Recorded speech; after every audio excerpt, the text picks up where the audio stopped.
کہ مانسہرہ میں کہہ رہے ہیں بڑا افسوسناک واقعہ پیش آیا، تو کہہ رہے ہیں کہ اس سے بڑا دل پریشان ہے، اور اس وقت جو تبلیغی جماعت کے اندر اختلافات نظر آ رہے ہیں، ان میں ہم جیسے لوگ کہاں کھڑے ہیں؟ ایک طرف جماعت کے بڑے بزرگ ہیں جن کا احترام لازم ہے، دوسری طرف آپ جیسے محبوب اور دلوں پر اثر رکھنے والے مبلغ ہیں، تو ہم کس کا ساتھ دیں؟ میں تو دعوت یہی دیتا ہوں بھائی، جا کے وہاں مرکز میں وقت لگاؤ، وہیں سے چلہ شروع کرو، 4 مہینے وہیں رجوع کرو۔ یہ میرا اختلاف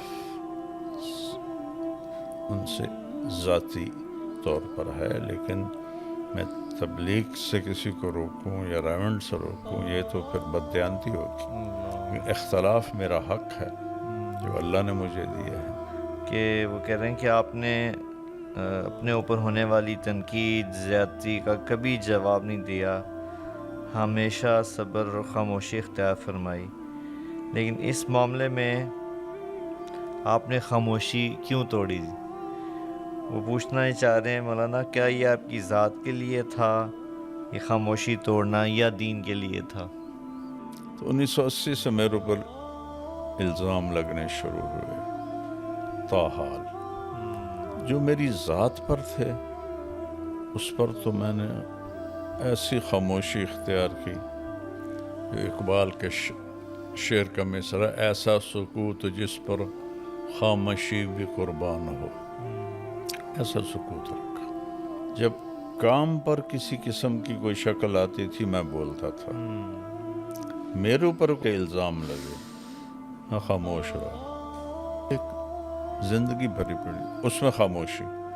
تبلیغ کے کام میں کوئی غلط ہوا ہے تو میں اٹھ کے بولا، سب خاموش، کسی ایک کو بولنے کی ضرورت نہیں ہوتی تھی۔ اور میں نے 2 مسائل پر ایک رات 5 گھنٹے حاج صاحب سے بحث کی، 5 گھنٹے۔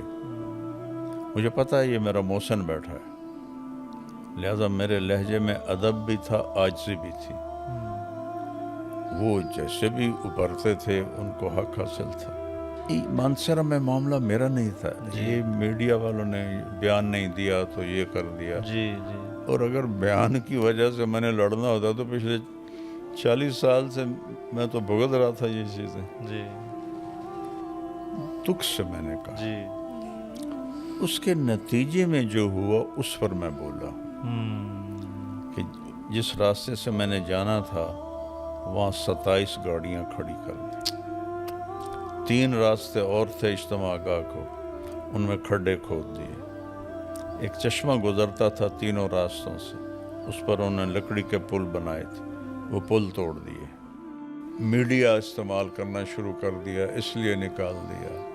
میڈیا تو میں 2012 سے استعمال کر رہا ہوں۔ عبداللہ صاحب کو میں نے خود جا کے بتایا کہ جی میں میڈیا میں آ گیا، تو انہوں نے بالکل انکار نہیں کیا۔ اور پھر اس کے بعد میرے جب وہ پہلے ایک ٹولہ نکلا پھر دوسرا نکلا، پھر میرے بیان ہوتے تھے،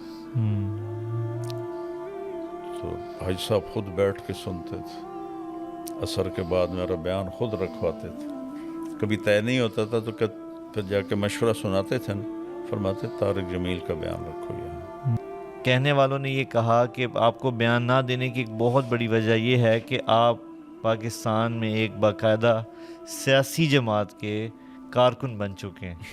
ان سارے حکمرانوں سے میں نے کبھی ایک پیسے کا نفع نہیں اٹھایا، حالانکہ میں کسی سے بھی کہتا تو انہوں نے یوں کرنا تھا، تو میں نے کسی کا احسان نہیں لیا۔ اللہ کی بات سنائی، حکمرانی کی بات سنائی کیسے کرنی ہے۔ پھر کلثوم نواز رحمۃ اللہ علیہ کا جنازہ میں نے پڑھایا، مجھے خود میاں صاحب ڈرائیو کر کے لے گئے، تو اس وقت مجھے کیوں نہیں کہا کہ یہ سیاسی پارٹی میں شامل ہو گئے؟ اور عمران خان کے ساتھ تو میرا ایسا تعلق نہ تھا نہ ہے، دوران حکومت 3-4 دفعہ اس سے ملا ہوں، اور ریاست مدینہ کی جو اس نے آواز لگائی، اس کی وجہ سے میں اس کو جا کے ملا ہوں۔ تو اس سے تو میرا بہت ہی کمزور ریلیشن رہا ہے اس میاں صاحبان کی نسبت۔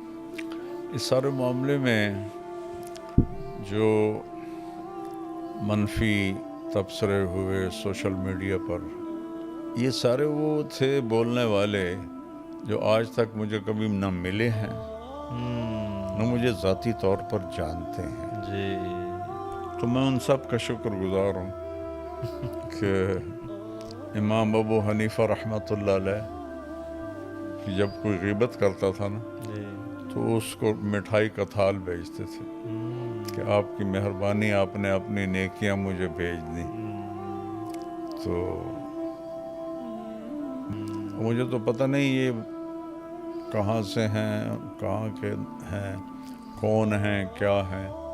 اگر میرے علم میں ہوتے، ان کی جگہ کا پتہ ہوتا تو میں بھی ان کو مٹھائیاں بھیجتا۔ مٹھائیاں تو اب میں کیا بھیج سکتا تھا، لیکن اپنی حیثیت کے مطابق کم از کم 1-1 لاکھ میں سب کو ہدیہ کرتا کہ آپ کی بڑی مہربانی، اللہ نے مجھے دی ہے وسعت، میں سب کو کرتا کہ آپ نے میرے اوپر احسان کیا، میرے اوپر بہتان باندھے، غیبت کی۔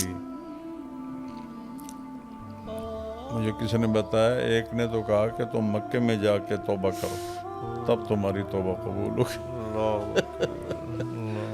تو اس کو تو میں 2 لاکھ دیتا، لیکن وہ مجھے پتہ ہی نہیں کون ہے۔ آسک MTJ، پوچھئے اپنے دل کی بات۔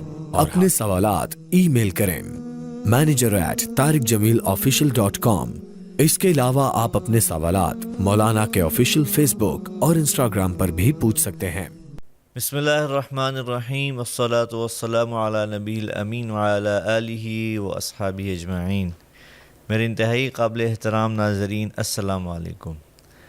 آج ایک دفعہ پھر آسک MTJ کی ایپیسوڈ نمبر 8ویں قسط کے ساتھ آپ کی خدمت میں ہم حاضر ہیں، اور جس میں ہم ہمیشہ کوشش کرتے ہیں کہ مولانا صاحب سے وہ سوالات کیے جائیں جو آپ ہم سے ہمارے پلیٹ فارم کے تھرو مولانا سے پوچھنا چاہتے ہیں۔ تو انشاءاللہ آج پھر ہم شروع کرتے ہیں سوالات کا سلسلہ، اور ہمیشہ کی طرح میں آپ کو عرض کرنا چاہوں گا کہ ہزاروں سوالات میں سے یقیناً ٹائم اور مولانا کی مصروفیت کو مد نظر رکھتے ہوئے ہم ہمیشہ ان سوالات کا انتخاب کرتے ہیں کہ جس سے سننے والوں کو فائدہ ہو۔ تو ہم سوالات کا آغاز کرتے ہیں انشاءاللہ، اور مولانا سے جواب لیتے ہیں ان کے بارے میں۔ جی بابا، یہ پہلا سوال ہے، یہ ایک تو سلام پیش کر رہے ہیں، اور دوسرا کہہ رہے ہیں کہ جی جو سیریز آپ نے شروع کی ہے اس کے بارے میں تعریف کر رہے ہیں کہ یہ بہت اچھا اقدام ہے، اور آخر میں ان کا سوال یہ ہے کہ مولانا صاحب، اللہ کی طرف سے ہدایت ملتی ہے لیکن ہم اس پہ ہمیشہ قائم نہیں رہ پاتے، زندگی بالکل ٹھیک ہو جاتی ہے اور کچھ دن بعد پھر وہی لاپرواہی، وہی لغویات دوبارہ سے شروع ہو جاتی ہیں، تو اس بارے میں رہنمائی فرمائیں۔ بسم اللہ الرحمن الرحیم، والصلاة والسلام علی رسولہ الکریم وعلی آلہ واصحابہ اجمعین۔ ہدایت اور ایمان، ان کو تھوڑا الگ کرنا پڑے گا۔ ایمان تو دل میں آتا ہے تو وہ کمزور سے کمزور مسلمان بھی وہ اس پہ باقی رہتا ہے۔ بہت کم لوگ ہوتے ہیں بدنصیب جو ایمان کا راستہ چھوڑ دیں، جیسے آج کل ایک ہوا چلی ہوئی ہے ہمارے یونیورسٹیز میں تو ایتھیسٹ ہوں، میں تو ایتھیسٹ، ایک فیشن بن گیا، نہ ان کو پتہ ہے کہ وہ کیا کہہ رہے ہیں، نہ ان کے پاس علم ہے کہ کس بنیادوں پہ کہہ رہے ہیں، لیکن ایک ہوا چلی ہے تو اس پر کچھ ہماری نسل گمراہ ہوئی ہے۔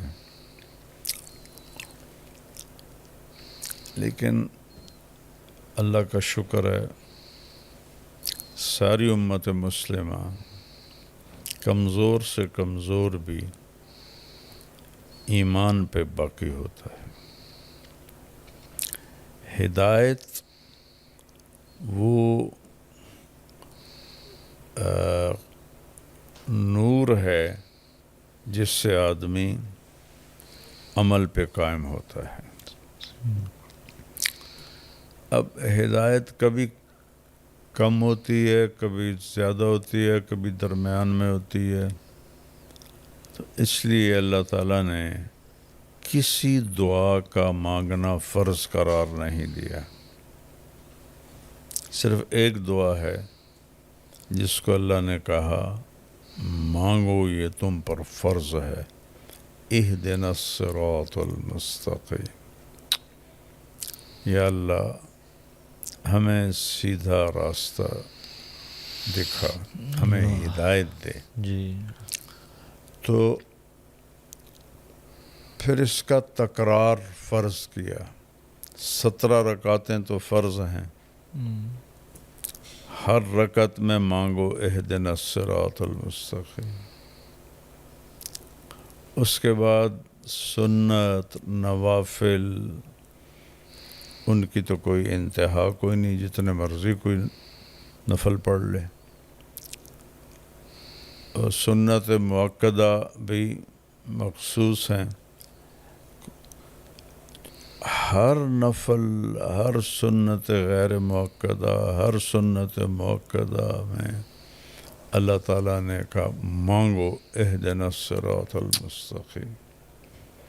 اور دیکھیں آپ کسی دعا کو بھی اللہ تعالیٰ نے اس طرح فرض قرار نہیں دیا کہ یہ اوپر نیچے ہوتی رہتی ہے۔ تو اس لیے ہر وقت جو ہدایت کا راستہ لے کر آئے، ہمارے نبی صلی اللہ علیہ صلی اللہ وسلم، علیہ وسلم، ان کو بھی کہا آپ بھی مانگیں، آپ بھی مانگ رہے ہیں۔ جی تو لہٰذا ہدایت کا جو ہے درجہ وہ اوپر نیچے ہوتا رہتا ہے۔ بالکل صحیح۔ تو اس کے لیے پھر یہ بار بار اللہ سے مانگنا ہے۔ ہم چونکہ روٹین میں پڑ جاتے ہیں، وہاں پہنچ کے ہماری کیفیت دعا کی نہیں بنتی، تو اس لیے وہ ہماری دعا اتنی پر اثر نہیں ہوتی۔ اگر وہاں ایاک نستعین پر تھوڑی دیر رک جائیں، پھر خیال کریں کہ میں محتاج ہدایت ہوں، پھر یہ مانگیں، تو انشاءاللہ استقامت اللہ نصیب فرمائیں گے۔ باقی کبھی سستی کبھی چستی یہ انسانی فطرت کا حصہ ہے، یہ اس سے لڑ کے ہی چلنا پڑتا ہے۔ بے شک بے شک، جزاک اللہ جی۔ کنزا شکیل ہیں اور یہ بھی انتہائی محبت کا اظہار کر رہی ہیں، کہیں کہ بیانات سنتی ہیں اور دعا کا کہہ رہی ہیں کہ اللہ مجھ سے دین کا کام لے لے، اور اپنے روضہ رسول کی زیارت نصیب فرما دے۔ یہ کہتی ہیں کہ میں اللہ کی محبت میں تڑپ میں جان دینا چاہتی ہوں، اس بارے میں آپ سے رہنمائی چاہتی ہوں۔ ایک شخص نے آ کر اللہ کے نبی سے پوچھا کہ میں چاہتا ہوں اريد ان يحبني اللہ ويحبني الناس، تو آپ نے فرمایا ازہد فی الدنیا یحبک اللہ، اللہ دنیا سے بے رغبت ہو جا، اللہ تو اس سے پیار کرے گا. اللہ وَإِزْهَدْ فِي مَا عِنْدَ النَّاسِ يُحِبُّكَ النَّاسِ، اور جو لوگوں کے پاس جو کچھ ہے اس سے بھی بے رغبت ہو جا تو لوگ تو اس سے پیار کریں. اللہ لوگوں پہ نہ امید باندھ، نہ ان کو جو کچھ ملا ہے دیا ہے اس سے کچھ لینے کی تمنا کر، تو لوگ بھی پیار کریں گے. کیونکہ اللہ کا معاملہ یہ ہے، اس سے مانگو تو خوش ہوتا ہے، نہ مانگو تو ناراض ہوتا ہے. لوگوں کا معاملہ یہ ہے، ان سے مانگو تو وہ گھبراتے ہیں، ناراض ہوتے ہیں، نہ مانگو تو بڑے خوش ہوتے ہیں. میں یہاں ایک بات بھی کیا کرتا ہوں، اگر کسی سے باعزت طریقے سے جان چھڑانی ہو تو اس سے قرضہ مانگنا شروع کر دو، تو انشاءاللہ آپ کا نمبر ہی ڈیلیٹ کر دے گی. تو دوسری جگہ یہی سوال ایک اور طرح کیا کہ یا رسول اللہ ارید ان اکون من احباب اللہ ورسولہ، میں چاہتا ہوں اللہ اس کا رسول جن سے پیار کرتے ہیں نا، میں بھی ان میں شامل ہو جاؤں. تو آپ نے جواب دیا احبب ما احب اللہ ورسولہ تکن من احبابہما، کہ جی میں چاہتا ہوں کہ میں اللہ اس کے رسول کا پیارا بن جاؤں. تو آپ نے فرمایا جو اللہ اور اللہ کے رسول کو پسند ہے تو اس کو اپنی پسند بنا لے. اللہ اس کا رسول جس چیز سے پیار کرتا ہے تو بھی اس سے اپنا پیار بنا لے، تو اللہ کا بھی محبوب بن جائے گا، اللہ کا رسول کا بھی محبوب بن جائے گا. اور پھر چونکہ اللہ کو پتہ ہے گناہ سے اللہ کی محبت نہیں ٹوٹتی، ختم ہوتی. گناہ ہو گیا توبہ کر لی جی، تو اللہ کی محبت باقی ہے. لیکن گناہ کر کے توبہ نہ کرے پھر محبت ختم ہو جاتی. تو اس چیز کو مضبوطی سے پکڑیں کہ اللہ اس کے رسول کی پسند میری پسند بن جائے، جو اس سے ناپسند ہے میں بھی ناپسند کروں. اگلی بات میں تسلی کے لیے کہہ رہا ہوں کہ جو کہ ہم پرزہ نہیں ہیں کہ جہاں فٹ ہوگا بس وہ وہاں ویسے ہی چلے گا. انسان ہے، اپ ڈاؤن اس کے اندر ہوتا ہے. جی، تو اللہ نے اس کا ازالہ رکھا ہے. وَلَمْ يُصِرُّوا عَلَى مَا فَعَلُوا، کہ گناہ تو ہو گیا لیکن اس پہ جمے نہیں رہے، توبہ کی تو اللہ معاف کر کے انہیں اپنا محبوب ہی رکھتا ہے. آگے بابا ایک بھائی ہیں وسیم قریشی ان کا نام ہے، ان کا تعلق کشمیر انڈیا سے ہے. ان کا بڑا دلچسپ سوال ہے کہ میرا کہہ رہے ہیں 7 سال کا بیٹا ہے جی، اور وہ بہت شرارتی ہے. تو کہہ رہے ہیں مولانا میری آپ سے ریکویسٹ ہے کہ کوئی ایسی گائیڈ لائن دیں یا ایسی بات دیں کہ وہ بچہ جو ہے وہ بات ماننے لگ جائے. 7 سال تک تو اللہ کے نبی نے بھی فرمایا کہ نماز کبھی نہ کہو. اللہ، یعنی حدیث تو یوں ہے کہ 7 سال کی عمر میں بچے کو نماز کے بارے میں کہنا شروع کرو. تو اس کا دوسرا مفہوم یہ نکلتا ہے کہ 7 سال تک تو اسے نماز کا بھی نہیں کہنا. تو باقی چیزوں میں اگر وہ شرارت کرتا ہے تو وہ فطری چیز ہے. بے شک. اگر بچہ شرارتی ہوگا تو ذہین ہوگا، واہ، شرارتی نہیں ہوگا تو وہ تھوڑے دماغ والا ہوگا. شرارت اس کی ذہانت کی علامت ہے. آپ اس کو سمجھائیں نہیں اور نہ ہی اس کو اپنی مرضی میں ڈھالنے کی کوشش کریں. آپ اس کی مرضی میں ڈل جائیں اور اس سے پیار کریں، اس کی غلطی پر اسے ٹوکنا شروع کر دیں، اس کی تعریف کریں، تو چند دنوں میں وہ آپ کا ہو جائے گا۔ ماشاء اللہ۔ آج کل ماں باپ کی یہ غلطی ہے کہ 3 سال تک تو ایسے سینے سے لگا کر رکھتے ہیں، چوتھے سال میں جب وہ شرارتوں پہ آتا ہے تو ڈانٹ ڈپٹ شروع ہو جاتی ہے، اور یہ نہ کرو، یہ کیوں کیا، اس پہ ہی وہ لڑ رہی ہوتی ہیں کہ تو نے یہی پہننا ہے جو میں کہہ رہی ہوں۔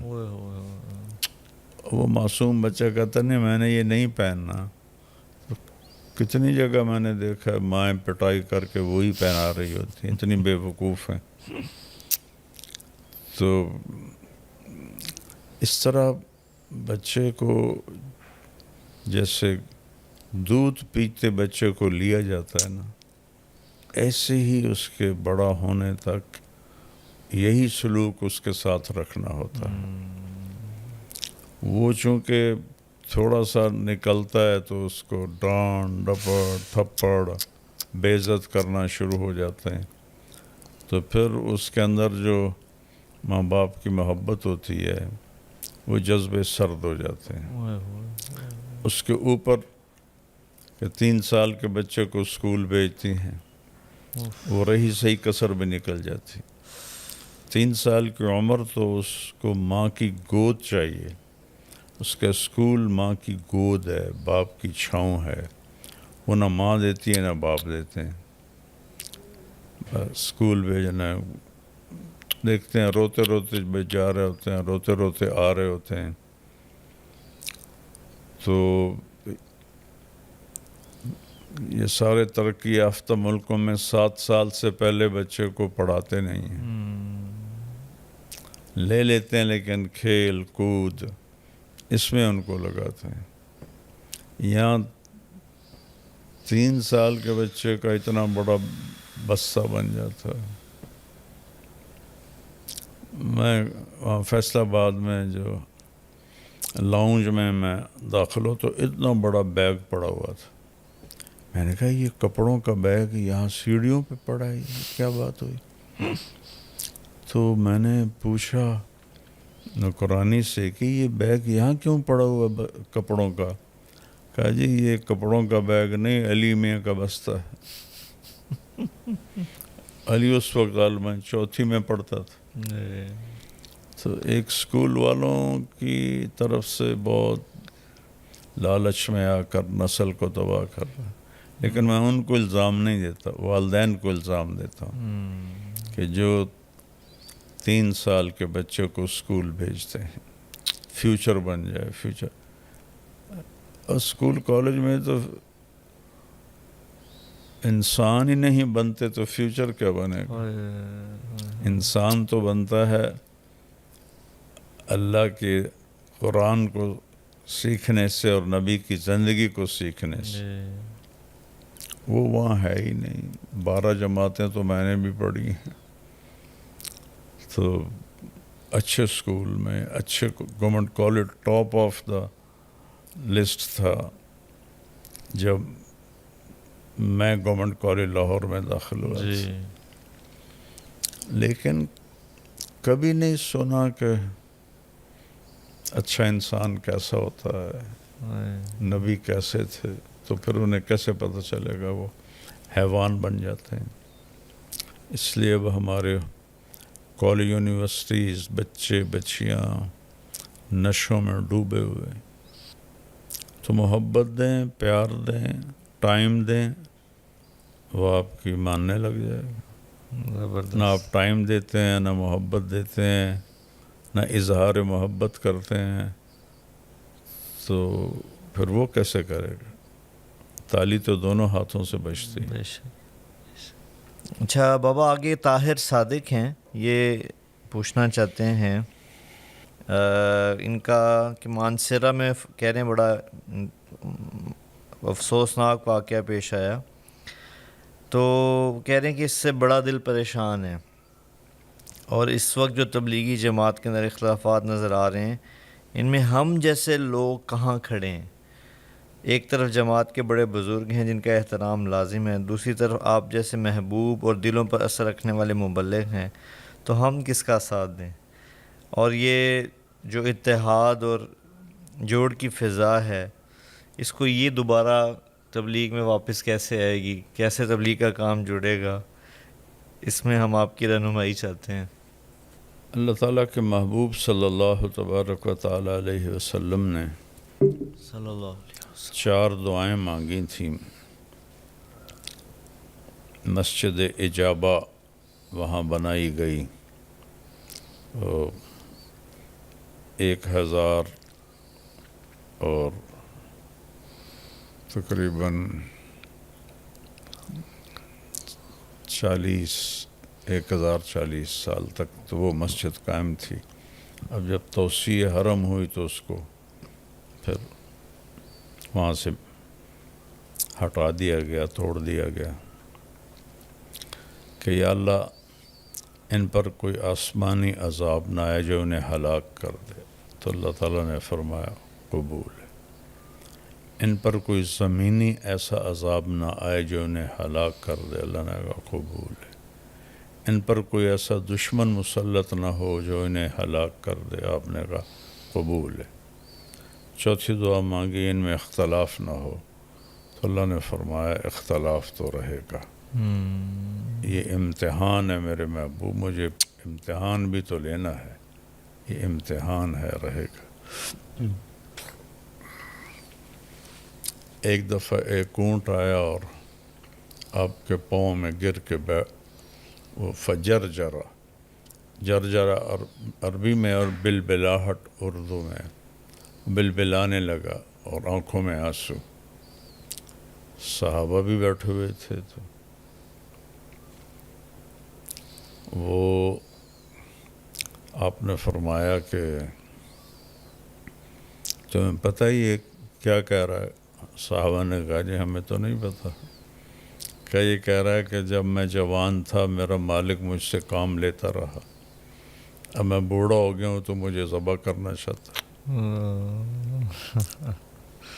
یہ فریاد لے کر آیا۔ تو اتنے میں وہ بدو بھی آ گیا، صحابی بھی آ گئے، دیہاتی تھے۔ تو آپ نے فرمایا یہ اونٹ تیرا ہے؟ کہا جی ہاں۔ کہا میری ایک گزارش ہے۔ کہ جی فرمائیں، کہ یہ مجھے ہدیہ کر دو۔ کہا جی آپ کے تو سب کچھ قربان ہے۔ تو ہم نے کہا جا تو آزاد ہے۔ تو وہ کھڑا ہوا، فجرجرا، پہلی دفعہ بلبل آیا، آپ نے کہا آمین۔ پھر وہ دوسری دفعہ جرجرا، آپ نے فرمایا آمین۔ پھر تیسری دفعہ جرجرا، بلبل آیا، تو آپ رونے لگے۔ وہ اونٹ کو لے کے چلا گیا۔ صحابہ نے پوچھا یا رسول اللہ یہ کیا؟ فرمایا پہلی دفعہ بلبل آیا تو اس نے کہا اللہ آپ کے خوف دور کرے جیسے آپ نے میرے خوف دور کیے۔ تو میں نے کہا آمین۔ پھر اس نے دوسری دعا یہ کی کہ اللہ آپ کی امت کی بھی حفاظت کرے جیسے آپ نے میری حفاظت کی۔ میں نے کہا آمین۔ تیسری دفعہ اس نے کہا اللہ آپ کی امت میں اختلاف نہ ہونے دے، جوڑ رکھے۔ تو اس پہ میں رو دیا کہ یہ تو میری بھی اللہ نے نہیں سنی۔ اللہ، تو یہ ایک فطری چیز ہے کہ اختلاف اس دنیا میں باقی رہے گا، یہ جنت میں جا کے ختم ہوگا۔ جو کہتا ہے وَنَزَعْنَا مَا فِي صُدُورِهِم مِّن غِلٍّ إِخْوَانًا عَلَى سُرُرٍ مُتَقَابِلِينَ، جو چیز وجہ اختلاف ہے وہ ہم ان کے دلوں سے نکال دیں گے جنت میں جاتے ہوئے، تو پھر وہ ہمیشہ بھائی بھائی بن کے رہیں گے۔ سبحان اللہ۔ اس لیے محبوب ترین انسان صحابہ، ان میں اختلاف ہوا، جی، اور وہ آج تک مختلف شکلوں میں اختلاف یہ چل رہا ہے۔ اللہ کے نبی سے براہ راست سن کر بھی صحابہ دو ٹکڑوں میں ہو گئے. آپ نے کہا کہ جو اللہ اور آخرت میں ایمان رکھتا ہے وہ عصر کی نماز بنو قریظہ جا کے پڑھے. یہ جنگ اس کے خندق کے بعد کا واقعہ ہے. جبریل آیا یا رسول اللہ آپ نے ہتھیار اتار لیے؟ ہم نے تو نہیں اتارے. اللہ کا حکم ہے بنو قریظہ پہ چڑھائی کریں. انہوں نے بدعہدی کی تھی. تو اب نے کہا میرے صحابہ بڑے تھک گئے ہیں کہ آپ گھبرائیں نہیں، میں ان کے دلوں میں روب ڈال دوں گا، بنو قریظہ کے دلوں. تو پھر آپ نے کہا اس وقت عصر کا وقت تنگ ہو رہا تھا. جو اللہ اور آخرت پر ایمان رکھتا ہے وہ نماز بنو قریظہ میں پڑھے. کوئی بیچ میں راوی نہیں. جی یہ رسول ہیں، یہ صحابہ ہیں. راستے میں وہ چل پڑے. راستے میں عصر کا وقت قضا ہونے لگا. تو ایک تب کہنے لگا بھائی نماز جا رہی ہے، نماز تو پڑھو. دوسرے نے کہا کہ اللہ کے نبی نے کہا تھا بنو قریظہ میں پڑھنی ہے. وہ پہلوں نے کہا اس کا مطلب تھا جلدی پہنچو، یہ تھوڑے تھا کہ نماز قضا کر دو. کہا نا بھائی جو ہم نے سنا ہم تو وہی کریں گے. انہوں نے کہا بھائی ہم نماز تو نہیں چھوڑیں گے. وہ وہیں رہ، انہوں نے عصر کی نماز پڑھی. دوسرا چلتا رہا، ان کی قضا ہو گئی. انہوں نے پھر وہاں جا کے پہلے عصر کی قضا پڑھی، پھر مغرب پڑھی. اگلے دن اللہ کے نبی آئے تو دونوں نے اپنا کیس پیش کیا تو آپ خاموش رہے. نبی کی خاموشی جو ہوتی ہے یہ پازیٹیو ہونے کی علامت ہوتی ہے، مثبت ہونے کی، کہ تم نے بھی ٹھیک کیا ہے، تم نے بھی ٹھیک کیا ہے. حالانکہ دونوں میں سے ایک کو ٹھیک ہونا چاہیے نا. جی جی جی بالکل. تو اس سے پتہ چلتا ہے کہ حق کا اللہ اختلاف میں بھی دونوں طرف ہو سکتا ہے. یہ تو میرے نبی کی زندگی میں. باقی تو چلو حضرت علی رضی اللہ تعالیٰ عنہ کے زمانے سے پہلے حضرت عثمان کی شہادت، پھر حضرت علی کے جمل، صفین، نہروان، تو اس کو تو چلنا ہے. اور پہلے میڈیا نہیں تھا تو اختلاف سامنے نہیں آتا تھا. جی میں تو 1971 میں رائمنڈ گیا ہوں، میں تو اختلاف ہی دیکھیں. اللہ. لیکن اس وقت تو میڈیا کی نہ ہونے کی وجہ سے وہ بالکل ان پر پردہ پڑا رہتا تھا. تو اس سے پہلے ایک بہت بڑا اختلاف ہوا ہے کہ جماعت دو ٹکڑوں میں تقسیم ہو گئی. میں تو ایک فرد ہوں، میرا تو کوئی ایک فرد کا وجود ہے، میری تو اس کے لحاظ سے کوئی حیثیت نہیں. لیکن دونوں طرف مخلصین جی اور دو ٹکڑوں میں تقسیم ہو گئے. اور وہ اختلاف اب بڑھتا ہی جا رہا ہے، بڑھتا ہی جا رہا ہے. ایک دوسرے کی کاٹ میں لگے ہوئے ہیں. اور میں تو ایک تبلیغ کا ادنا سا رکن ہوں. تو میں تو میرا ساتھ تو تب دو جب میں اس کی دعوت دے رہا ہوں. میں تو دعوت یہی دیتا ہوں بھائی جا کے وہاں مرکز میں وقت لگاؤ، وہیں سے چلہ شروع کرو، 4 مہینے وہیں رجوع کرو. یہ میرا اختلاف ان سے ذاتی طور پر ہے. لیکن میں تبلیغ سے کسی کو روکوں یا رائمنڈ سے روکوں یہ تو پھر بددیانتی ہوگی. لیکن اختلاف میرا حق ہے جو اللہ نے مجھے دیا ہے. تو لہذا اس سے پریشان نہیں ہونا چاہیے، یہ فطری چیز ہے. یا امام مہدی کے زمانے میں اختلاف ختم ہوگا، لیکن وہ بھی صرف 40 سال کے لیے، پھر ٹھیا شروع ہو جائے گا. تو لہٰذا یہ ذاتی نوعیت کا اختلاف ہے. آپ مرکز والوں کے ساتھ ہی جڑیں. صحیح، جزاک اللہ. اس سے اگلا سوال ہے بابا، یہ فیصل جاوید ہیں اور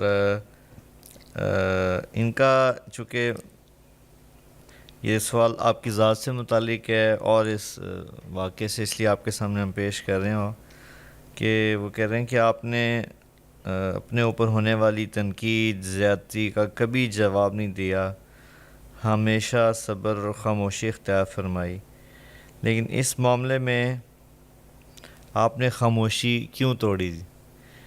وہ پوچھنا ہی چاہ رہے ہیں مولانا، کیا یہ آپ کی ذات کے لیے تھا یہ خاموشی توڑنا یا دین کے لیے تھا؟ دیکھو بیٹا، میری ذات پر جب زد پڑتی رہی وہ 1980 سے ہی شروع ہو گئی تھی۔ یا مجھے اللہ نے شہرت دی، کوئی نہ کسی کو مشہور کر سکتا ہے، بے شک، نہ کوئی کسی کو گمنام کر سکتا ہے، بے شک، کوئی کسی کو نہ عزت دے سکتا ہے، نہ کوئی کسی کو ذلیل کر سکتا ہے۔ اللہ تعالیٰ نے میرے ساتھ جو کیا میں نے تو خود کبھی نہیں سوچا تھا۔ یہ اس کی مہربانی، کرم ہے، اس کا احسان ہے۔ تو شہرت کے ساتھ حسد یہ ایک لازمی چیز ہے۔ بے شک۔ تو جب 1980 میں نے سال شروع کیا تو میرے بیانوں کی نوعیت مختلف تھی کہ بر صغیر میں علماء قرآن کو نہیں پڑھتے بیانوں میں، کوئی ایک آدھ آیت دو آیتیں، حدیث تو بالکل ہی نہیں پڑھتے، اس کا مفہوم بیان کر دیتے جی ہیں، جی، جو ظاہری طور پہ ایک شکل بنی، باقی تو اللہ ہی کرنے والا ہے۔ میں ہر بات کو قرآن سے جوڑتا تھا، جی، اور یہ محض میرے اللہ کا کرم، میں نے اس کے لیے کوئی کوشش نہیں کی، محض اللہ کی طرف سے ہو۔ حدیث کو میں نے مشکات سے اپنے ذوق سے یاد کرنا شروع کیا ماشاءاللہ، کہ اپنا ذوق بھی تھا، اور لیکن رہبری اور رہنمائی جو مجھے ملی وہ مولانا اسلم صاحب رحمۃ اللہ علیہ ہمارے اکابر میں سے تھے، جی، نشتر کالج کے خطیب تھے، تو 1983 میں ان کا انتقال ہوا۔ تو میرا چلہ تھا 1979 میں، تو میں نے چلے کی بجائے پوری چھٹیاں لگائیں، عید سے ایک دن پہلے گھر آیا کہ اگلے سال میں مشکات پڑھنے لگا۔ ہماری ملتان تشکیل ہوئی، تو راونڈ کے طالب علم کی حیثیت سے مجھے جانتے تھے بڑی اچھی طرح، چونکہ میں خدمت میں ہوتا تھا۔ تو مجھ سے کہنے لگے، ہم جا کے ملے تو کہنے لگے کیا کر رہے ہو؟ میں نے کہا جی اگلے سال مشکات ہے۔ فرمایا کتاب الرقاق سے ایک حدیث روزانہ یاد کر لیا کرنا۔ یہ مجھے کیوں مل گیا، ذوق تھا جی، لیکن یہاں تک کوئی رہنمائی نہیں تھی۔ اب میں نے یاد کرنی شروع کر دی، 2 سال لگا رہا، تو میرے پاس ایک احادیث کا بہت بڑا ذخیرہ سینے میں جمع ہو گیا۔ ماشاءاللہ، اب تو وہ بھول گئی ہیں، چونکہ وہ جب تک اس کو بار بار دہرایا نہ جائے جی، تو پھر وہ ہاتھ سے نکل جاتی ہیں۔ جی، تو زندگی میری اللہ نے تبلیغ میں لکھ دی تھی کہ سفر سفر سفر۔ تو بہرحال میں نے احادیث کو جب بیان میں کہنا شروع کیا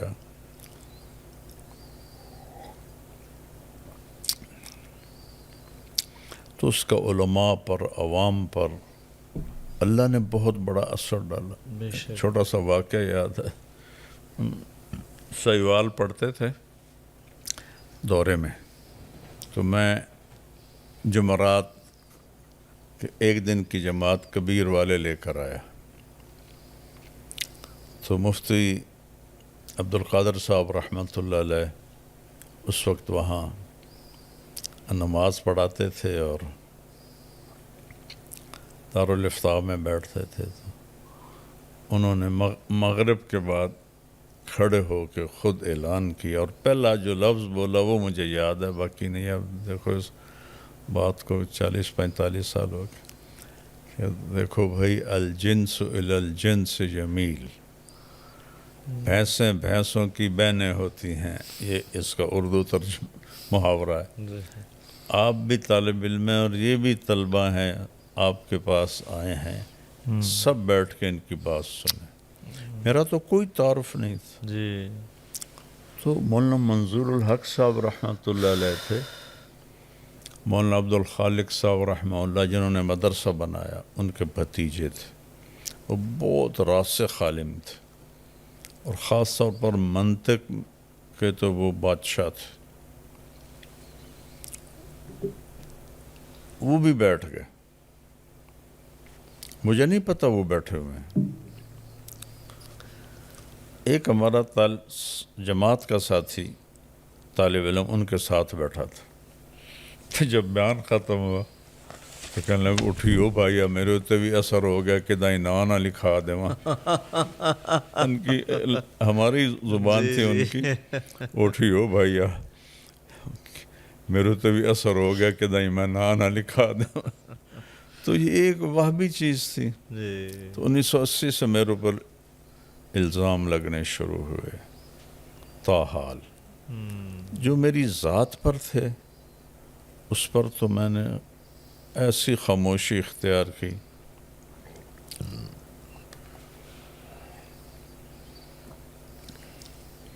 جو اقبال کے شعر کا مصرع، ایسا سکوت جس پر خاموشی بھی قربان ہو، ایسا سکوت رکھا. جب کوئی کام میں اونچ نیچ ہوتی تھی تو میں عبدالوہاب صاحب سے بھی الجھ جاتا تھا. کسی کو یہ جرأت نہیں ہوئی ان 55 سالوں میں کہ بہت بڑے مسائل تھے، سب خاموش. جی جی جی جی. ایک میری ذات جس پر میں نے مولانا جمشید صاحب سے ٹھڈے بھی کھائے، مکے بھی کھائے. اس وقت میری شہرت ہو چکی تھی پورے تبلیغی دنیا میں. تو دونوں اکٹھے تھے. میں نے عرض کیا کہ یہ بات غلط چل رہی. جب کام پر کسی قسم کی کوئی شکل آتی تھی میں بولتا تھا. میرے اوپر کوئی الزام لگے میں خاموش رہا. ایک زندگی بھری پڑی اس میں خاموشی. تبلیغ کے کام میں کوئی غلط ہوا ہے تو میں اٹھ کے بولا. سب خاموش. کسی ایک کو بولنے کی ضرورت نہیں ہوتی تھی. اور میں نے 2 مسائل پر ایک رات 5 گھنٹے حاج صاحب سے بحث کی. 5 گھنٹے. مجھے پتہ ہے یہ میرا محسن بیٹھا ہے، لہذا میرے لہجے میں ادب بھی تھا، عاجزی بھی تھی. وہ جیسے بھی ابھرتے تھے ان کو حق حاصل تھا.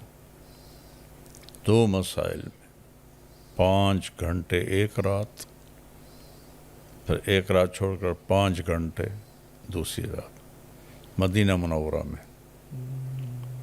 بہت ہاٹ ایشو تھے، میں اس کو میڈیا پہ نہیں لانا چاہتا. ہندوستان والے موجود، بنگلہ دیش والے موجود، پاکستان والے موجود، آپس میں چہ گوئیاں کر رہے ہیں. آگے جانے کی ضرورت کوئی نہیں کرتا.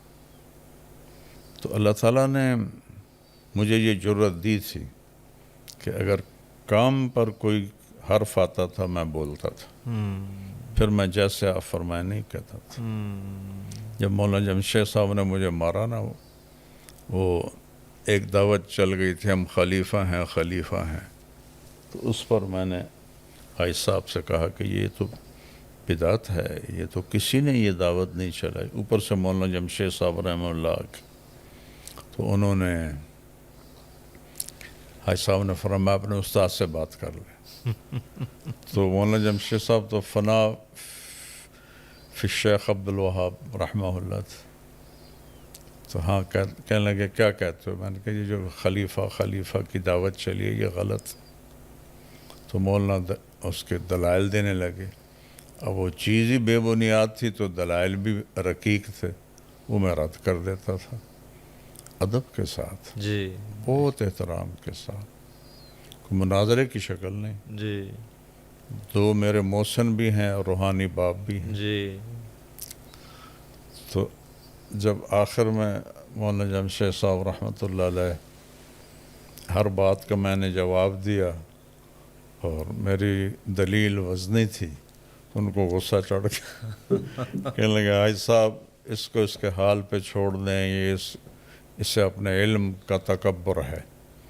اٹھ کے جانے لگے تو میں نے پاؤں پکڑ لی. میں نے کہا آپ میرے بغیر سب کچھ ہیں، میں آپ کے بغیر کچھ بھی نہیں. اللہ کہا ہمیں نہیں چاہیے ایسی خوشامد. اور پاؤں چھڑانے لگے. اب میری جوانی تھی، ان کا بڑھاپا تھا.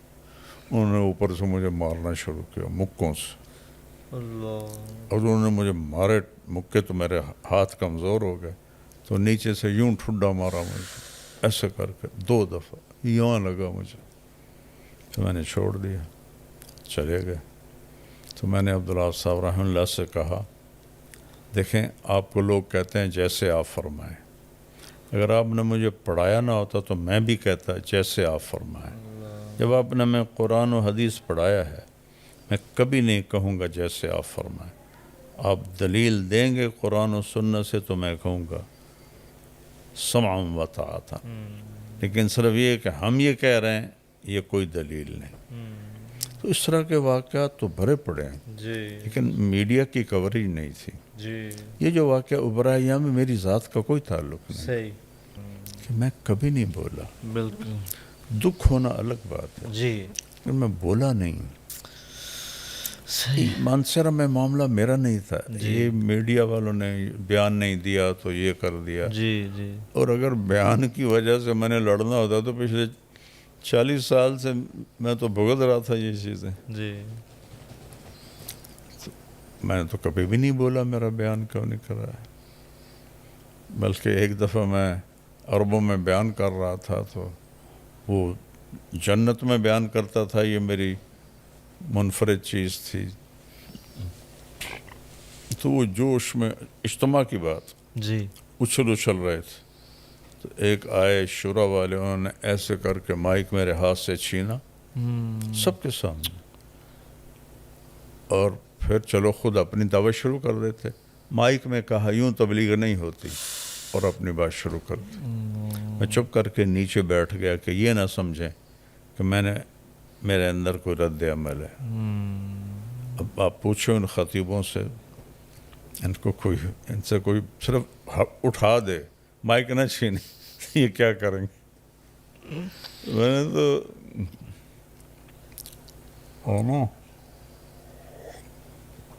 جو تار سے نکلی ہے وہ دھن سب نے سنی ہے، جو ساز پہ گزری ہے وہ کس دل کو پتہ ہے. تو یہاں بھی معاملہ آیا کہ میں نے کبھی بیان کا مطالبہ رکھا ہی نہیں، جی کبھی بھی نہیں رکھا. میرا بیان کراؤ، اتنے سالوں سے ہو رہا ہے، خاموش رہا ہوں.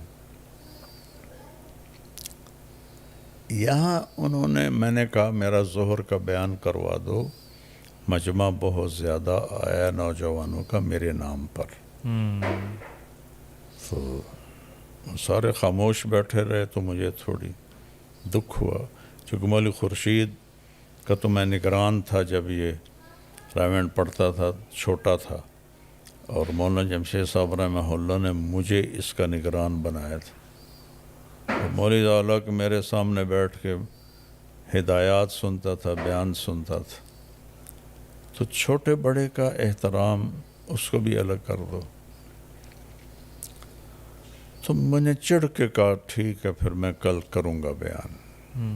ایسا نہیں کہ میں نے کوئی اس کو کرنا تھا، دکھ سے میں نے کہا. جی اس کے نتیجے میں جو ہوا اس پر میں بولا کہ جس راستے سے میں نے جانا تھا وہاں 27 گاڑیاں کھڑی کر دیں.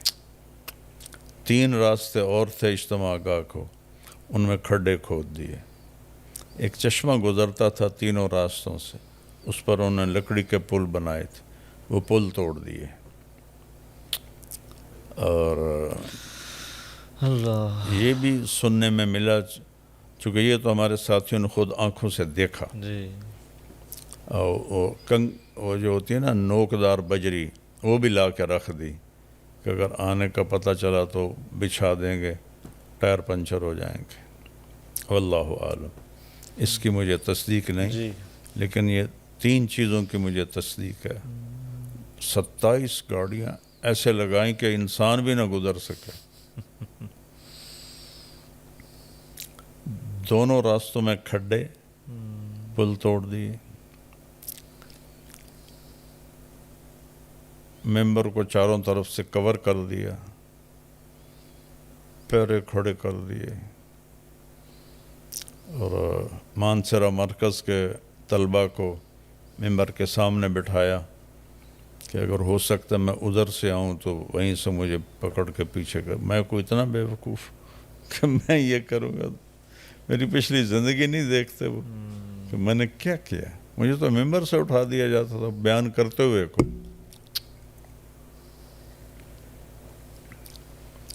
تو یہ صبر میرا اپنی ذات کے لیے آج بھی ہے. اور بولنا جب تبلیغ پہ حرف ہے، یہ میرا شروع سے ہے. فرق یہ ہے کہ اس وقت میڈیا کوریج نہیں تھی، بالکل. اب میڈیا کوریج تھی. تو اس پر پھر میں نے ان سب کو، یہ سارے تو مجھ سے چھوٹے ہیں. جی. جب میرے اکابر تھے، میں تو چھوٹوں کے آگے بھی جھکتا ہوں، لیکن جب وہ تجاوز کر گئے، یہ تو مطلب غنڈہ گردی کی شکل بن گئی نا. جی. اس کی وجہ سے میں بولوں. اپنے لیے میرا صبر آج بھی ہے، لیکن جس کام کے لیے میرے 55 سال، میری جوانی، میرا لڑکپن، اور جو اس راستے میں نے دیکھا، برداشت کیا، تو اس پر حرف آئے گا تو مجھے دکھ ہوا. جی. اپنے دکھ تو میں چپ کر کے نہ کر لبوں کو سی، عشق ہے دل لگی نہیں، سینے پہ تیر کھائے جا، آگے قدم بڑھائے جا، یعنی زبان حال سے کہہ دے کہ ہاں ستائے جا. یہ میری ترتیب رہی ہے. جی. لیکن جب بھی تبلیغ پہ حرف آیا تو میں بولا ہوں، بھرے مجمع میں بھی بولا ہوں، اکیلے جا کے بھی بولا ہوں.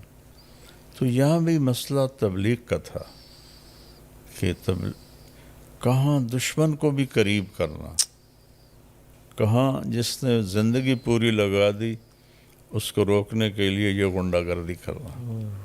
تو چونکہ یہ مولوی خورشید، مولوی ذالک موجود تھے، شورا والے موجود تھے، ان کی موجودگی میں یہ ہوا. تو پھر میں نے ان کو پہلی دفعہ یہ میسج کیے. تو باقی تبلیغ سے تو میرا رشتہ وہی ہے جو جسم اور روح کا ہے. تو لہذا میں صبر نہیں اللہ کے فضل سے میرا ٹوٹا، ان کا جو تھا نا تجاوز، وہ حد سے بڑھ گیا تھا. اس پر میں بول رہا ہوں کہ یہاں تک تو تبلیغ نہ پہنچاؤ کہ تم کھڈے کھود رہے ہو. اس سارے معاملے میں جو منفی تبصرے ہوئے سوشل میڈیا پر، تو میں سنتا تو ہوں نہیں، چونکہ میں سنوں تو میرے سر میں درد ہو جاتا ہے. 5 منٹ سے زیادہ کوئی کلپ میں دیکھ لوں مجھے درد ہو جاتا ہے. جی. اس لیے وہ تو میں نے کسی کے بھی نہیں سنے، لیکن جو اس کے عنوان تھے وہ ضرور نظروں سے گزرے. جی. یہ سارے وہ تھے بولنے والے جو آج تک مجھے کبھی نہ ملے ہیں، نہ مجھے ذاتی طور پر جانتے ہیں، جی. نہ میری شخصیت کو جانتے ہیں. جی. جی. تو انہوں نے اتنا جھوٹ بولا، اتنا جھوٹ بولا. وہ ایک کہاوت ہے، اتنا جھوٹ بولو کہ سچ نظر آنے لگے. اللہ. اور پھر اپنے اس میں غصے کا اظہار، اور تو میں ان سب کا شکر گزار ہوں کہ امام ابو حنیفہ رحمۃ اللہ علیہ کہ جب کوئی غیبت کرتا تھا نا جی تو اس کو مٹھائی کا تھال بھیجتے تھے کہ آپ کی مہربانی، آپ نے اپنی نیکیاں مجھے بھیج دیں، تو بندہ آئندہ بھی یہ خدمت کرتا رہے گا۔ یہ تو میں نے اپنی طرف سے کہا ہے، ان کا اتنا ہی ہوتا تھا کہ آپ کی بہت مہربانی، آپ نے میری غیبت کر کے مجھے اپنی نیکیاں بھیجی تو میں آپ کو یہ مٹھائی بھیج رہا ہوں۔ مجھے تو پتہ نہیں یہ کہاں سے ہیں، کہاں کے ہیں، کون ہیں، کیا ہیں۔ اگر میرے علم میں ہوتے، ان کی جگہ کا پتہ ہوتا تو میں بھی ان کو مٹھائیاں بھیجتا۔ مٹھائیاں تو اب میں کیا بھیج سکتا تھا، لیکن اپنی حیثیت کے مطابق کم از کم 1-1 لاکھ میں سب کو ہدیہ کرتا کہ آپ کی بڑی مہربانی، اللہ نے مجھے دی اب وسعت، میں سب کو کرتا کہ آپ نے میرے اوپر احسان کیا، میرے اوپر بہتان باندھے، غیبت کی۔ مجھے کسی نے بتایا، ایک نے تو کہا کہ تم مکے میں جا کے توبہ کرو تب تمہاری توبہ قبول ہوگی۔ اللہ اکبر، اللہ تو اس کو تو میں 2 لاکھ دیتا، لیکن وہ مجھے پتہ ہی نہیں کون ہے۔ تو میں ان سب کا شکر گزار ہوں کہ جنہوں نے جانے بغیر، دیکھے بغیر، ایک حدیث میں آتا ہے ایک صحابی نے اللہ کے نبی کے سامنے کسی صحابی کے بارے میں کچھ کہا تو آپ نے فرمایا تم نے اس کے ساتھ معاملہ کیا ہے؟ کہا جی نہیں۔ سفر کیا ہے؟ کہا جی نہیں۔ کہ پھر تم غلط کہہ رہے۔ تو انہوں نے تو مجھے دیکھا تھا کہ میرے بارے میں کیا کیا فتوے، کیا کیا، تو میں سب کا شکر گزار، مجھے ان پر غصہ کوئی نہیں، کیونکہ میں تو پچھلی پوری زندگی میرا یہ حال ہے، جو میرے منہ پر میری بے عزتی کر دے مجھے اس پہ غصہ نہیں آتا، میں اللہ کا شکر ہے پی جاتا ہوں۔ تو ان سب کا میں شکر گزار ہوں، انہوں نے مجھے اپنی نیکیاں بھیجی، اور اگر بھیجتے رہیں گے تو بڑا اچھا ہوگا، مجھے نفع ملتا رہے گا ان کا نقصان ہوتا رہے گا۔ ہاں البتہ قیامت کے دن میں پوچھوں گا کہ لاؤ دلیل جو تم نے کہا ہے، ان کو اللہ کے سامنے میں کھڑا کروں گا۔ اچھا بابا، ایک سوال تھا کہ جیسے بھی آپ نے ذکر کیا کہ سوشل میڈیا پر بہت زیادہ منفیت ہوئی، بہت زیادہ آپ کے بارے میں ایسی باتیں کی گئیں جن کا یقیناً ہمیں بھی پتہ ہے کہ حقیقت سے کوئی تعلق نہیں تھا، ہم سب سوشل میڈیا دیکھنے والوں میں سے۔ ایک سوال جو بابا میں کرنا چاہوں گا کہ ان ساری باتوں میں، اس واقعے کے تناظر میں جتنی بھی ویڈیوز بنی اور جتنے بھی لوگوں نے تبصرہ کیا، اس میں ایک بہت زیادہ بات جو ہے اس کو بھی بہت زیادہ ابھارا گیا، وہ یہ تھا کہ آپ کے ساتھ یا جو سلوک روا ہوتا ہے یا آپ کو بیان نہیں دیا جاتا، جو کہ آپ نے پہلے واضح کر دیا ہے کہ بیان دینا یا نہ دینا آپ کا مسئلہ نہیں ہے، لیکن کہنے والوں نے یہ کہا کہ آپ کو بیان نہ دینے کی ایک بہت بڑی وجہ یہ ہے کہ آپ پاکستان میں ایک باقاعدہ سیاسی جماعت کے کارکن بن چکے ہیں، باقاعدہ رکن بن چکے ہیں، جس کی وجہ سے آپ کے ساتھ ہوا۔ اور اس میں میں تھوڑا سا ایک اور عرض کرنا چاہوں گا بابا کہ بہت سے ہمارے تبلیغی ساتھی جو ہیں جو وہ بھی اس بات کو کلیم کرتے ہیں کہ مولانا ایک سیاسی جماعت کا باقاعدہ رکن بن چکے ہیں، ممبر بن چکے ہیں، اس وجہ سے ان کے ساتھ یہ سلوک ہوتا ہے۔ تو میں ناظرین کے لیے آپ سے پوچھنا چاہتا ہوں کہ اس میں کیا حقیقت ہے؟ آج کی سیاسی جماعتیں جتنی بھی ہیں، کسی کا بھی میں حصہ بنوں تو یہ میری زندگی کی سب سے بڑی حماقت ہوگی، سب سے بڑی جہالت ہوگی، سب سے بڑی بے وقوفی ہوگی کہ یہ سیاست تو ہو ہی نہیں رہی، یہ تو نفرت، انتقام، کوئی کسی طرح دکان سجا کے بیٹھا ہے، کوئی کسی طرح دکان سجا کے بیٹھا ہے، کوئی کسی طرح دکان سجا کے بیٹھا ہے۔ تو اللہ کا شکر ہے میرے مالک نے مجھے اپنے استادوں کی جوتیاں سیدھی کرنے کی توفیق دی. تو میں تو اس میں شمولیت تو درکنار اس کے سوچنے کو بھی بے وقوفی سمجھتا ہوں اللہ اور ظلم سمجھتا ہوں کہ سیاسی جماعتوں کی بنیاد انتقامی بن چکی ہے، چاہے وہ دینی ہے چاہے وہ پیور سیاسی ہیں. تو یہ تو بات سرے سے ہی غلط ہے. میں نے 1992 سے بادشاہوں سے ملنا شروع کیا ہے. پہلا ہمارا گشت 1992 میں وسیم سجاد صاحب وہ صدر تھے عارضی الیکشن کرانے کے لیے، وہاں سے لے کر اور سوائے زرداری صاحب اور بے نظیر شہید ان دو سے نہیں مل سکا، باقی سب سے ملا ہوں، گورنروں سے، وزیروں سے. اور سب سے زیادہ میرا جو آنا جانا رہا وہ یہ میاں نواز شریف صاحب، شہباز شریف صاحب اور ان کی فیملی تھی. تو اس وقت تو مجھے کوئی بھی نہیں کہتا تھا کہ میں سیاسی جماعت کا رکن بن گیا ہوں. تو سرور پیلس میں یہ فیملی رہی 10 سال. ہر سال 2 دفعہ میں ان کے ہاں بیان کرنے جاتا تھا. ایک حج کے موقع پر، چونکہ اس میں ایک حج کرتا تھا ایک عمرہ کرتا تھا الگ سے. تو جب سے سر درد شروع ہوا، حج بھی چھوٹ گیا، عمرہ اللہ کروا دیتا ہے.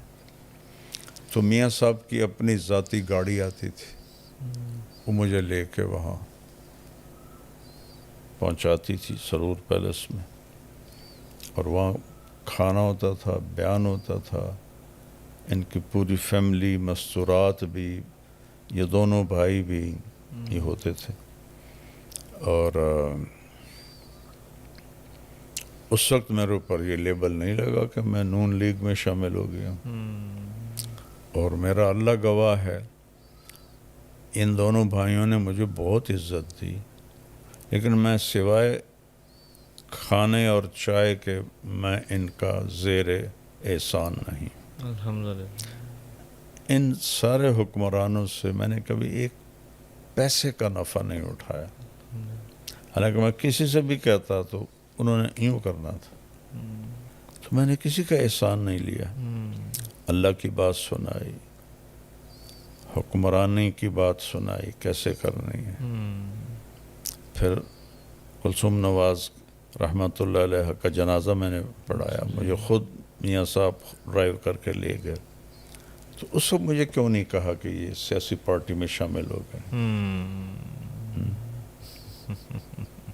اور عمران خان کے ساتھ تو میرا ایسا تعلق نہ تھا نہ ہے.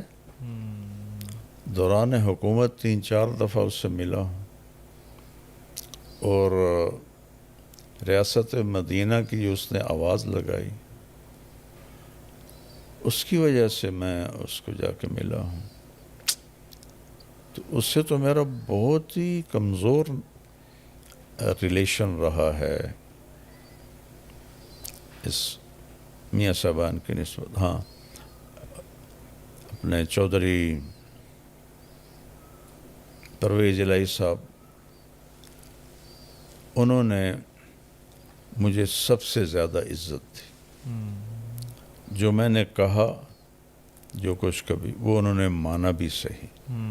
اور مجھے اس کا رکن بنا رہے ہیں کہ میں اس کا وہ بن گیا ہوں. یہ تو ان لوگوں کی اپنی بیوقوف، میری لائف نہیں دیکھتے. میں نے کسی جلسے میں شرکت کی ہو، کوئی اس کے لیے ووٹ مانگا ہو. میرے تو والد ایم پی اے کے لیے کھڑے ہوئے تھے تو میں نے ان کے لیے نہ ووٹ مانگا تھا نہ ووٹ ڈالا تھا. اب باپ سے بڑھ کر تو کوئی نہیں نا. بے شک. تو میں نے اپنے باپ کی سیاست میں حصہ نہیں لیا، تو عمران خان کی سیاست میں کیسے حصہ لوں گا. ہاں، میری جو حکمران بنے گا میں اس سے ملوں. پرویز مشاورت سے سب بھاگتے تھے علماء، میں جا کے اس کو ملا تھا اور اس نے بہت عزت دی تھی مجھے. تو جس کو گالیاں پڑتی تھیں میں تو اس کو بھی میں تو بڑا طوائفوں کو جا کے ملتا ہوں. تو زرداری صاحب نے مجھے ٹائم دیا تھا 2012 میں، ہم مری میں تھے جی. اس وقت میرا ختم قرآن چل رہا تھا. تو وہ میں نے معذرت کر دی کہ میرا قرآن رہ جائے گا، چونکہ انہیں رات 10 بجے کا ٹائم دیا تھا. تو اس وجہ سے ملاقات نہیں ہو سکی. تو یہ بالکل سراسر الزام ہے بیٹا، صحیح. پروپیگنڈا ہے. یہ بھی تھے وہ اس کے پوسٹیں سیاست میں ہونے کی وجہ سے نکال دی. جی. مجھے پہلی بات یہ تبلیغ سے کوئی کسی کو نکالتا نہیں. ریونڈ میں داخلہ بند کر دیا. کوئی کسی تبلیغ کہ یہ پہلا اصول ہے کہ کوئی کتنا ہی بے اصول ہو جائے، تبلیغ میں داخلے کا تصور تو ہے، خارجے کا کوئی تصور نہیں.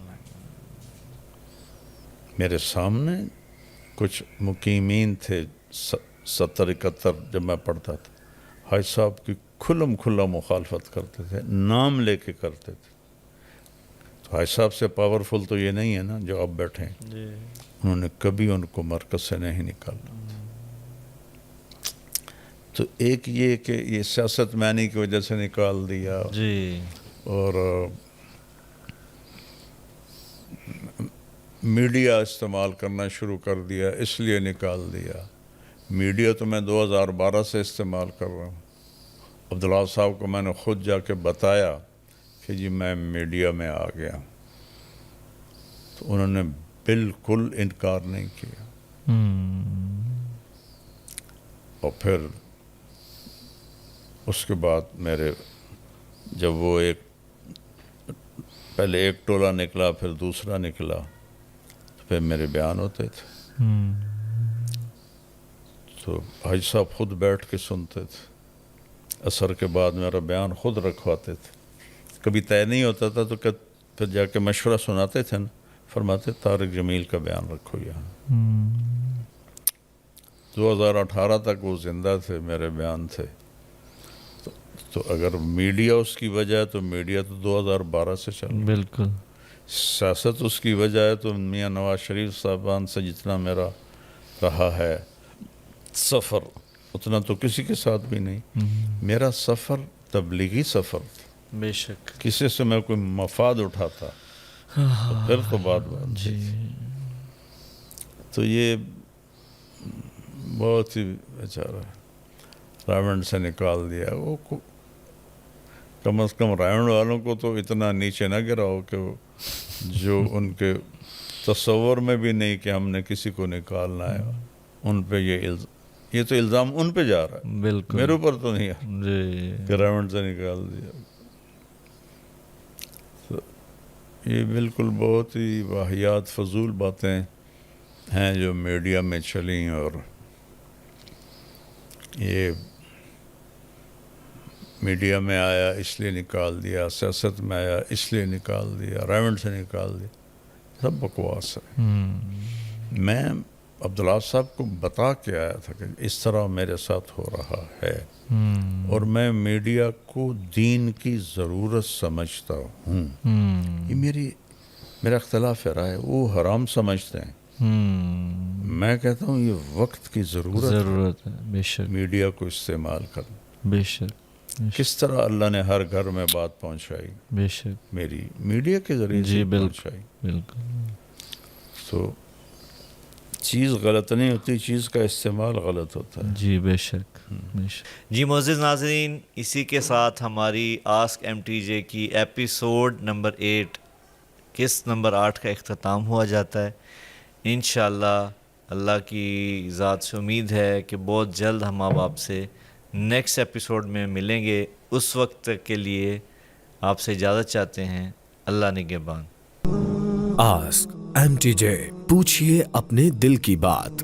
اپنے سوالات ای میل کریں manager@tariqjamilofficial.com، اس کے علاوہ آپ اپنے سوالات مولانا کے آفیشیل فیس بک اور انسٹاگرام پر بھی پوچھ سکتے ہیں.